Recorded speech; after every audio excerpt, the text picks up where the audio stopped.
दोस्तों गिरी डूडल के इस प्लेटफॉर्म पे आपका बहुत बहुत स्वागत है। अब टू लेसन नंबर 9 तक मैंने सब कुछ प्रोवाइड कर दिया है। अब लास्ट आपके डिमांड पे लेसन नंबर 10 और इसी के साथ साइंस 2 का मैंने सब कुछ आपको प्रोवाइड कर दिया, एक भी कमी नहीं रखी है, सब इजी ट्रिक वाइज। तो इसलिए इस वीडियो पे तो शानदार कमेंट और लाइक होना चाहिए। दोस्तों सबसे पहले मैं यहाँ पे इस वीडियो में आपको मैं एक्सप्लेनेशन ज्यादा नहीं देने वाला हूँ, बस इतनी चीजें बताऊंगा जो आपको 40 आउट ऑफ 40 स्कोर करने में हेल्प करे और जो आपके बोर्ड एग्जाम्स के लिए जरूरी है, बस उतनी चीजें मैं बोलूंगा। सबसे पहले जो सबसे ज्यादा इंपॉर्टेंट पार्ट है, देखो गला तो पूरा बैठ चुका है, जो सबसे ज्यादा इंपॉर्टेंट पार्ट है दोस्तों वो ये है कि अगर हम आंसर्स लिखें तो सर मैं अपना आंसर ऐसे कैसे लिखूं कि जिससे मुझे अच्छे मार्क्स मिले। तो सबसे पहले आपके आंसर में आपको डिजास्टर का डेफिनेशन लिखना चाहिए और डिजास्टर का वो वाला डेफिनेशन लिखना चाहिए जो यूएन ने दिया है। अगर आपने ये डेफिनेशन, अगर कहीं पे भी डिजास्टर का कोई क्वेश्चन आ रहा है, अगर आपने ये, अगर डिजास्टर से रिलेटेड अगर कुछ पॉइंट पूछ रहे हैं तो ये डेफिनेशन पहले लिखोगे देन उसका आंसर लिखोगे तो थोड़ा सोने पे सुहाना हो जाएगा। तो दोस्तों वहां पे लिख सकते हो अकॉर्डिंग टू यूएन, या तो लिख सकते हो UN has defined the disaster. अब डिजास्टर को यूएन ने क्या बोला था? Huge losses. ह्यूज लॉस किसका दोस्तों? एक लाइफ का और दूसरा प्रॉपर्टी का। तो huge loss of life and property. और ये डिजास्टर कैसा होता है दोस्तों? सडन इवेंट, मतलब ऐसे अचानक में आ जाएगा और जिसकी वजह से बहुत बड़ा लॉस होगा, एक तो लाइफ का भी होगा, प्रॉपर्टी का। दोस्तों ये टाइप्स ऑफ डिजास्टर आपको अच्छे से दिमाग में बिठा लेना है, टेंशन मत लो, मैं आपको इजी ट्रिक वाइज यहाँ पे बता दे रहा हूं, आपके दिमाग में बैठ जाएगा। अब देखो यहाँ पे टोटल 3 टाइप्स है, जियोफिजिकल है, यहाँ पे बायोलॉजिकल है, यहाँ पे मैनमेड है। अब दोस्तों यहाँ पे बायोलॉजिकल में मैं बहुत अच्छे से आपके दिमाग में बिठा दे रहा हूं, कहीं पे भी अगर प्लांट से रिलेटेड कोई चीज आई, एनिमल से रिलेटेड कोई चीज आई तो समझ जाना वो बायोलॉजिकल है। अब सर एनिमल से रिलेटेड कैसे समझे? कहीं पे भी अगर कोई डिसीज से रिलेटेड कुछ भी आया तो समझ जाना वो आपका बायोलॉजिकल है। कहीं पे प्लांट से रिलेटेड कुछ भी आया तो समझ जाना वो बायोलॉजिकल है। अगर कहीं पे, क्योंकि ये मोस्टली ये कोरिलेशन में पूछ लेते हैं, मोस्टली ये मैच द कॉलम में पूछ लेते हैं, फिलिंग द ब्लैंक्स में पूछ सकते हैं, ट्रू फॉल्स में पूछ सकते हैं। ये टेबल तो बहुत ज्यादा इंपॉर्टेंट। जैसे अब देखो फॉरेस्ट फायर प्लांट से रिलेटेड है तो बायोलॉजिकल आया दोस्तों। इसके बाद देखो फंगल डिसीज है, यहाँ पे तुरंत आप बायोलॉजिकल लिख दो। देन दोस्तों यहाँ पे अगर आप देखोगे एनिमल से, देखो यहाँ पे वायरसेस है, यहाँ पे बैक्टीरिया है, यहाँ पे इन्फेक्शंस है, तो आप ये सब अगर इस तरह से चीजें लिखोगे, इन्फेक्टियस है सॉरी, तो इस तरह से अगर चीजें लिखोगे तो वो एनिमल्स के अंदर आएगा। तो ये ट्रिक याद रखना। अब देखो यहाँ पे जियोलॉजिकल एंड एटमोस्फेरिक।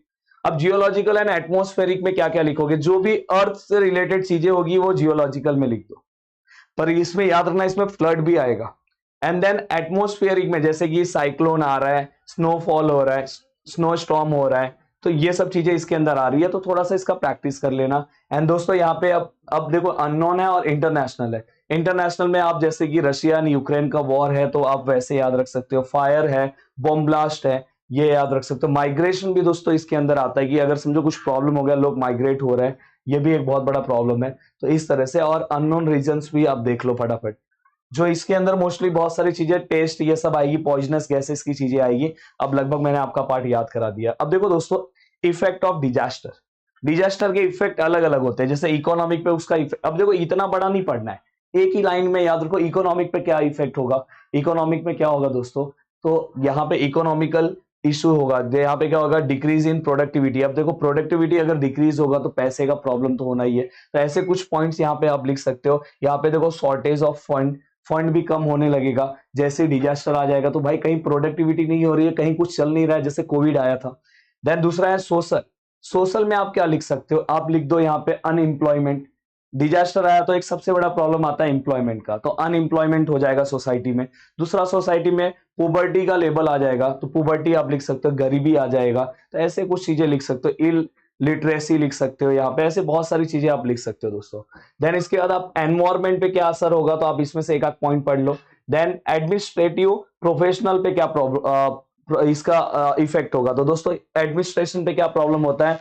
वो जो वर्कर्स रहते हैं, जैसे अगर जैसे ही कुछ प्रॉब्लम हुआ तो जो उस फील्ड में जो वर्कर्स हैं, जैसे कि जो उस फील्ड से रिलेटेड जो वर्कर्स हैं, उनके ऊपर स्ट्रेस आना चालू हो जाएगा। देन दोस्तों यहाँ पे पॉलिटिकल्स पे क्या प्रॉब्लम होगा, जैसे कि समझो महाराष्ट्र में अगर कुछ इश्यूज होता है तो सबसे पहले जिम्मेदारी किसकी आएगी दोस्तों? पॉलिटिकल जो लीडर्स हैं, जो हाई लेवल पे बैठे हमारे सीएम हैं, और तो ये लोग जो हैं इनके ऊपर सबसे बड़ा प्रॉब्लम आएगा। तो यहाँ पे पॉलिटिकल अनस्टेबिलिटी आप लिख सकते हो। दूसरा आप लिख सकते हो करप्शन, इसके अंदर करप्शन भी बहुत होता है। जो बहुत सारे डीएम हैं डिस्ट्रिक्ट के, जैसे कोविड में बहुत सारे लोगों ने करप्शन किया, तो आप यहाँ पे करप्शन वर्ड्स भी लिख सकते हो। देन मेडिकल्स में भी आप क्या क्या इसका इफेक्ट होता है वो भी आप लिख सकते हो। देन दोस्तों इसके बाद आपको nature and scope of disaster में टोटल ये 6 पॉइंट्स पता होना चाहिए। जैसे यहाँ पे प्री डिजास्टर फेज, बाद में वार्मिंग फेज, बाद में इमरजेंसी, आपको पता है रिहेबिलिटेशन, रिकवरी एंड रिकंस्ट्रक्शन। तो ये पूरे के पूरे फेजेस के बारे में आपको पता होना चाहिए। और देन इसके बाद नेचर एंड स्कोप में आपको 3 चीजों के ऊपर अच्छे से थोड़ा पढ़ लेना चाहिए। जो पहला चीज है दोस्तों, पहला है फेज ऑफ, थोड़ा सा मैं इसको नीचे ले रहा हूं, हाँ दिख रहा है, फेज ऑफ इमरजेंसी है। अब फेज ऑफ इमरजेंसी, दूसरा है ट्रांजिशनल फेज और तीसरा है दोस्तों रिकंस्ट्रक्शन फेज।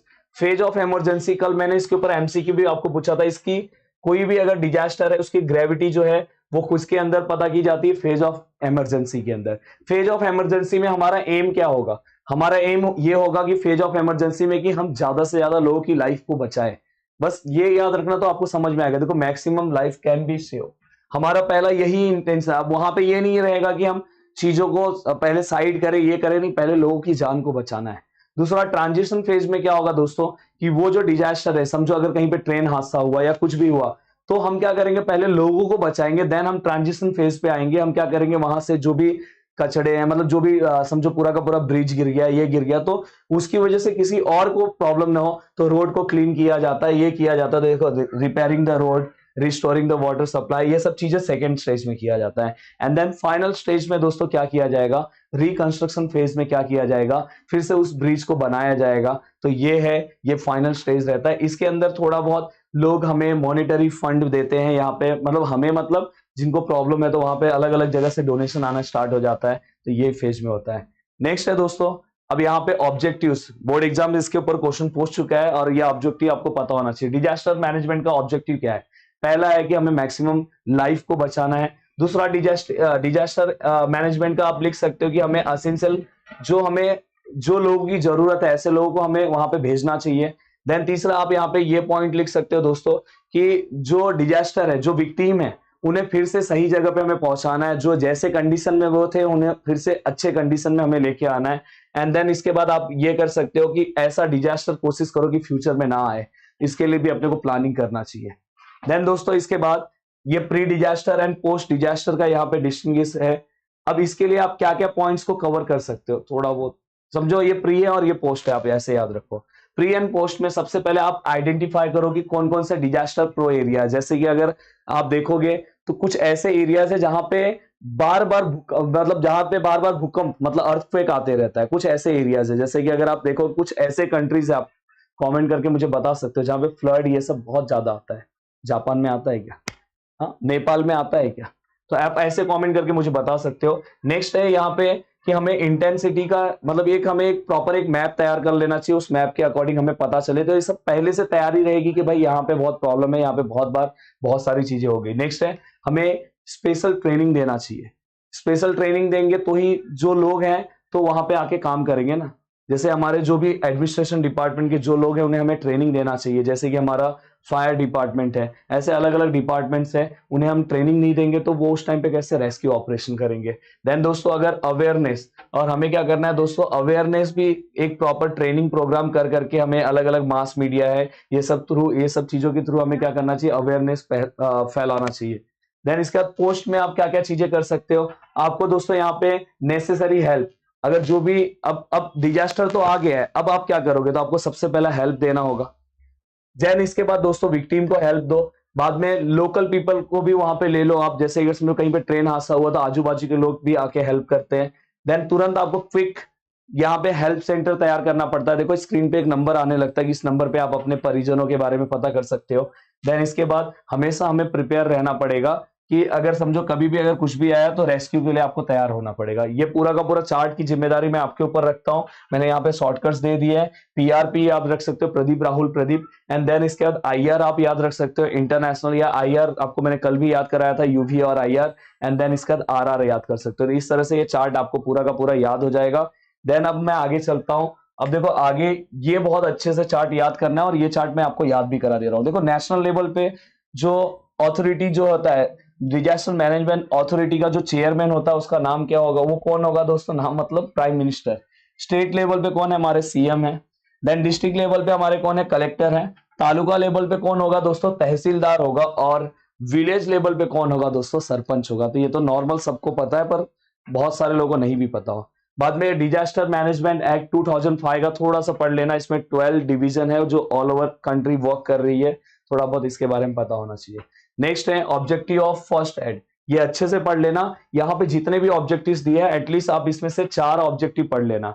जहां पे देखो मैंने लिखा है कि प्रोवाइड द कंफर्ट, बाद में आएगा यहाँ पे क्या है दोस्तों, प्रमोट द रिकवरी, रिकवरी के लिए द फर्स्ट एड, मतलब उस इंस्टेंट पे कहीं समझो हादसा हुआ है तो वहां पे हम क्या क्या उनको हेल्प कर सकते हैं। दोस्तों यहाँ पे provide the unconscious victim, protect, sorry protect है कि मतलब प्रोटेक्ट करना विक्टिम को, कि अगर समझो उसको कुछ प्रॉब्लम ना हो उससे प्रोटेक्ट करना।